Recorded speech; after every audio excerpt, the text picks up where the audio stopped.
Let's move to this now. The case against alleged instigator Themba Mnisi has been postponed to the 19th of October. He faces charges for inciting the looting and violence in July. He appeared at the Vereeniging Magistrates Court this morning. Mnisi is currently out on a 40,000 rand bail. eNCA reporter Pule Leshwiti-Jones is following that case for us and joins us now for an update. Pule, so what happened in court today? Well, a very good afternoon, Clement, and it was just a quick, short appearance. The state prosecutor telling the Vereeniging Magistrate Court that they still haven't completed their investigations, and that subsequent to that, only then, when the postponement date, when we go for the hearing, will they be able to submit a complete reported investigations, which will then determine whether a pre-trial date will be set or not. So what happens now going forward? Well, what happens now is that we actually wait for the conclusion of investigations.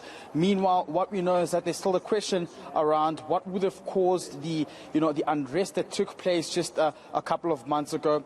We would have seen in yesterday's parliamentary questions sent by the DA leader, John Steenhuisen, actually probing and asking the president as to whether this involved ANC members, or rather, was it because of ANC factional battles? The president sticking to his guns, saying that we'll have to wait for the report that will be released in the end of the year, which particularly looks into the scope of what would have called what he dubs the failed insurrection. So for now, we wait for those developments to continue. But what's also important here to know, Clement, is that Themba Mnisi was, of course, a regional ANC organizer in Vereeniging. So that also actually links him to the party, which dents the party's reputation to the fact that there are members who are actually involved in the group that are trying to overthrow, the country.